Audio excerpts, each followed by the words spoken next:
সবকিছুর ঊর্ধ্বে ছিল জানো। মানে আমি তো আগে কখনো, আবার গায়ে কাঁটা দিচ্ছে আমার, মানে পাহাড়ের কথা বলতে গিয়ে না ওই ওই দৃশ্য আমি কোনোদিন ভুলবো না। আমার চোখের সামনে আজও ভেসে ওঠে। আমি ঠিক বলে বোঝাতে পারবো না কি, তবে নিজেকে পুরো হারিয়ে ফেলেছিলাম জানো। আর এত বছর পর আবার সেই একই জিনিস হলো আমার। আমি ভাবতাম যে আমি বোধহয় তোমাকে একা ভালোবাসি, আমি বোধহয় তোমাকে নিয়ে পাগলামো করি, কিন্তু না জানো তো, তুমি আমার থেকেও অনেক অনেক বড় পাগল।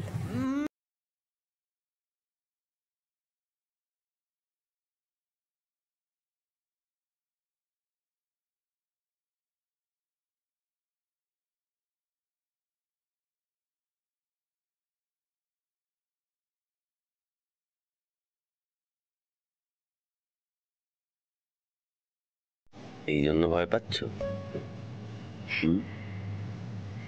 তুমি আমার জন্য প্রাণের বাজি রাখতে পারো, ভয় পাবো না? আমি একা পারি, তাই তো? তুমি কি কি পারো সেটা তো তুমি নিজেও জানো না। এই যে মানে আমি তো জীবন ফিরে পেলাম তোমার ভালোবাসার জন্য, সেটা কি তুমি জানো? জানো না? তোমার এই পাগলের মতো ভালোবাসাটা দেখে না আমার প্রথমে বিশ্বাস হচ্ছিল না। আমি মানে পারিনি বিশ্বাস করতে। তারপর তো একদিন আমি তারপর কি? কি আর হারিয়ে ফেললাম নিজেকে।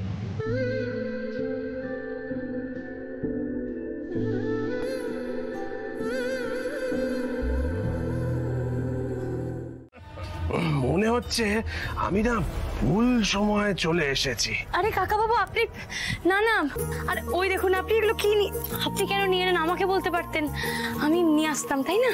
এ কি মা, তুমি কাঁদছিলে? না আসলে ওই সকালের ঘটনাটা নিয়ে ও একটু ট্রমাটাইজড হয়ে আছে আর কি। ও আচ্ছা আচ্ছা, সত্যি তোমাদের এই বাড়িতে না এলে আমি কিন্তু বুঝতেই পারতাম না তোমরা একে অপরকে এতটা ভালোবাসো, একে অপরের সম্পর্কে সব কিছু বুঝতে পারো। এই যে দেখো না মা, তোমরা এতটা অস্থির হয়ে আছো, তোমাদের মা কিন্তু ঠিক বুঝতে পেরেছেন। তাই দেখো না, তোমাদের জন্য গরম গরম হলুদ দিয়ে দুধ পাঠিয়েছেন, খেয়ে নাও।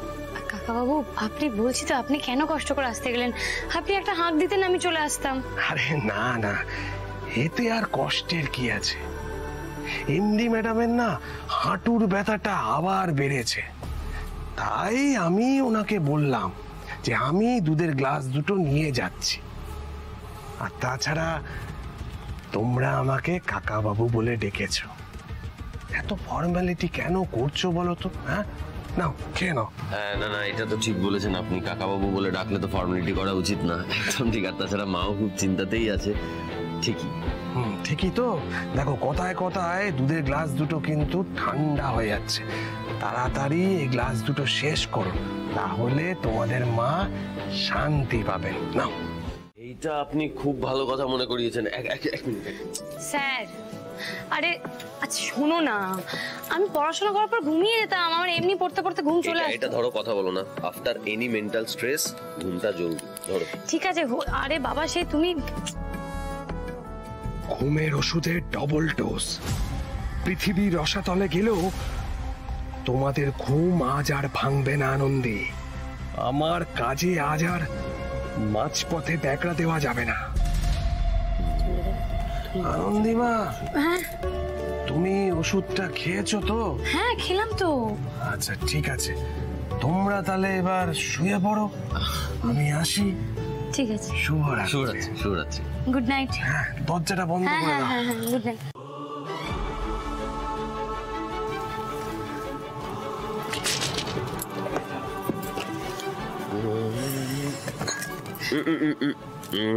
বইটা রাখো। আরে এটা রং রুট, এদিকে এসো, এদিকে এসো, এদিকে এসো। টুকাই, এখানে বসো। তুমি বড্ড করা, হ্যাঁ? একটু এদিক থেকে ওদিক হওয়ার জো নেই দেখছি। আরে এদিক থেকে। আমাদেরকে কেউ ডাকতেলো না তো, এত বেলা পর্যন্ত আমরা ঘুমোচ্ছিলাম। কি এত দেরি হয়ে গেল? আমি তো টেরও পেলাম না। কি কি আশ্চর্য! কেন হলো বলো তো এরকম? এত দেরি করে কেন ঘুমালাম আমরা? কেউ ডাকতেলো না, অবশ্য আসবেই বা কেন জানি না, জানো তো। মানে তোমাকে এই অবস্থায় দেখে, যাই হোক, এখন আমার ঘুমটা ছেড়ে গেছে, কিন্তু আমার না খুব মাথা ভার লাগছে, জানো তো, খুব মাথা ভার লাগছে। এত বেলা পর্যন্ত ঘুমলাম। এই এক সেকেন্ড দাঁড়াও, কি বললে? তোমার মাথা ভালো লাগছে? হ্যাঁ, এই আমারও সেম, মানে আমারও মাথাটা ভালো লাগছে। কি ব্যাপার বলো তো? বলছি শোনো না, তুমি স্নান করে রেডি হয়ে নাও তো, শিগগির রেডি হয়ে নাও, যাও। এই কেন রেডি হবো কেন? বেরোবো, তোমাকে ডাক্তারের কাছে নিয়ে যাবো, চলো তো। ও ডাক্তার? আনন্দি কেন আবার এইসব? আরে এটা স্ট্রেস থেকে হচ্ছে। আমার তো রিপোর্ট সব ঠিকই আছে, আবার ডাক্তার কেন? ঠিক থাক না, তাও একবার যাবো আমরা ডাক্তারের কাছে। আনন্দি কি এটা কি জোর জুলুম?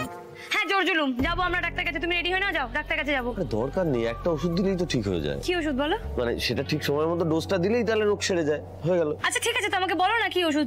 আমাকে টাইম চার্ট লিখে দাও, আমি দিয়ে দেবো ঠিক সময় সময় মতো। বলছি এখানে একটা চকম করে চুমু দিলেই সব রোগ সেরে যাবে। বাবা টুকাই, হ্যাঁ, পেটে পেটে এত। পেট তুমি রেডি হয়ে নাও, যাও। মানে ওষুধটা দিতেই হবে, তাই তো? হ্যাঁ। আরে আজকের মতো ওষুধ পড়ে গেছে, আমি স্নানে যাচ্ছি। আমি রেডি হয়ে নেওয়ার পর কিন্তু তোমাকেও স্নানে যেতে হবে, ব্যাস। চল। কপালটাই খারাপ না, মানে কপালটা ভালো, আমারটা তেমন না আর কি।